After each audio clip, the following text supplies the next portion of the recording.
तो देखिए दोस्तों, आज हम जानने वाले हैं कि बीए में प्रश्नों का उत्तर कैसे लिखेंगे। उससे पहले मैं एक चीज़ बता देना चाहता हूँ कि मैं कैसा दिखता हूँ, उससे कोई फ़र्क नहीं रखिए।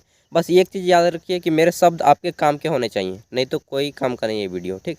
तो सुनिएगा, बीए, बीकॉम या बीएससी ग्रेजुएशन कर रहे हैं, स्नातक कर रहे हैं, तो आपको एग्ज़ाम में किस टाइप के लिखने चाहिए ताकि आपको अच्छे मार्क्स आएँ, फेल ना हो। और ये मैं अपना पर्सनल एक्सपीरियंस के साथ बता रहा हूँ, ठीक ना। तो आइए बात करते हैं। देखिए, अक्सर जब होता है बीए हम करते हैं, ग्रेजुएशन करते हैं, तो अक्सर अमूमन 90% स्टूडेंट बिना पढ़े गेस्ट पेपर पढ़ के जाते हैं, ठीक। उसमें से 10% ऐसे भी होते हैं जो कुछ नहीं पढ़े होते हैं, गेस्ट पेपर भी नहीं पढ़े होते हैं, केवल क्वेश्चन पेपर देख लेते हैं यूट्यूब में, जो कि मैं डाल ही दिया हूँ, सब कोई देखते हैं, ठीक ना, और जाते हैं एग्जाम देने। तो सभी सब्जेक्ट में पास हो जाएंगे आप, चाहे जो भी सब्जेक्ट हो आपका, सेक हो, अगर फर्स्ट सेमेस्टर में हो तो ऑनर्स पेपर, जी पेपर, जनरल इलेक्टिव, ये दोनों पेपर अब पास हो जाएंगे। लेकिन जब एआईसीसी का पेपर आता है ना, तो इसी में स्टूडेंट फेल कर जाता है। जी हाँ, फेल कर जाता है। इसलिए मैं समय निकाल के वीडियो बना रहा हूँ, मेरे पास समय नहीं है अभी, ठीक ना, एग्ज़ाम था मेरा भी, इसलिए मैं समय नहीं दे पा रहा हूँ आपको। तो क्या होता है कि एआईसीसी का पेपर में फेल कर जाता है। एआईसीसी का पेपर जो कि आपका 40 मार्क्स का रिटर्न देना होता है, रिटर्न बोले तो चार, अभी मैं ये बताऊंगा डिटेल में। 40 मार्क्स का होता है इंटरनल और 10 मार्क्स का होता है कॉलेज की तरफ से। तो कॉलेज की तरफ से तो आपका 7 या 8 नंबर दे दिया जाएगा, 10 में से 7 या 8 नंबर दे दिया जाएगा। लेकिन 40 मार्क्स में लाने में स्टूडेंट की वो बोलते हैं वो हो जाती है, समझ रहे हैं ना। तो बस उसी को पास कैसे करना है वो मैं बता रहा हूँ विशेष रूप से, क्योंकि एआईसीसी का पेपर में अक्सर अक्सर फेल करते हैं और प्रत्येक बैच में फेल करते ही हैं, कितनों बताइए। फिर भी आप फेल ना करें इसलिए मैं बता रहा हूँ। देखिए, सबसे पहले एग्जाम में लिखने का तरीका, अगर आपका 1 या 2 मार्क्स का क्वेश्चन पेपर है तो उसका आंसर आप 2 या 4 लाइन में मैक्सिमम दें, उससे ज़्यादा नहीं, ठीक, 2 या 4 लाइन।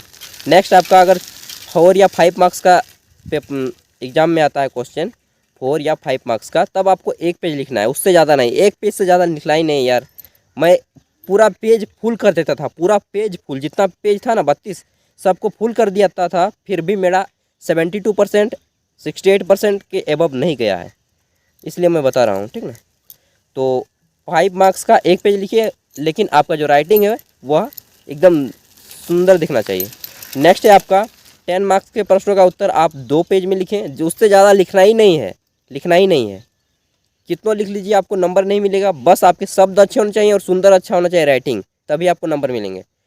15 मार्क्स के प्रश्न का उत्तर 3 पेज। 3 पेज, पेज जब भी बोलता हूँ तो खड़ा पन्ना का अर्थ लीजिएगा। एक पेज में एक खड़ा पन्ना होता है, 2 खड़े पन्ने होते हैं, सॉरी, एक खड़ा पन्ना में 2 पेज होते हैं, एक पेज इधर एक पेज इधर, ठीक ना। अब हम बात करते हैं एआईसीसी का पेपर। ये सब तो हो गया, क्वेश्चन एक भी नहीं छोड़ना, लेकिन क्वेश्चन एक भी नहीं छोड़ना, चाहे कोई भी पेपर का हो, एआईसीसी को छोड़ के। एआईसीसी में आपको फेल कर सकते हैं कैसे, 40 मार्क्स का पेपर होता है, उसमें क्या होता है कि आपको स्टूडेंट 8 नंबर 7 नंबर लाते हैं और फेल कर जाते हैं, इसलिए आपको उसमें बच के रहना है। उसमें कम से कम आपको 18 नंबर उतना तो ले ही आना है। अब कैसे, तो एआईसीसी के लिए विशेष रूप से आपको पढ़ना पड़ेगा, इसके लिए मेहनत करना ही पड़ेगा, नहीं तो फेल हो जाएंगे श्योर।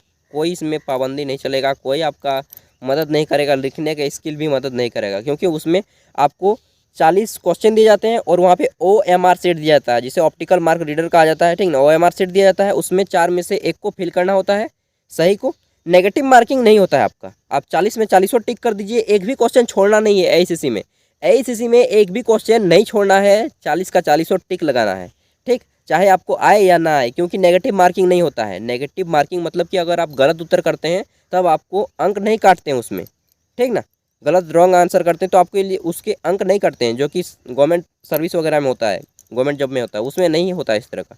इसलिए एआईसीसी का पेपर में सभी क्वेश्चन अटेम्प्ट करने हैं, सभी क्वेश्चन को फिल करना है और प्रॉपर रूप से फिल करना है, ब्लैक पेन से फिल करना है, ब्लैक पेन, विशेष रूप से ब्लैक पेन, काला कलम लेके जाइएगा, ठीक।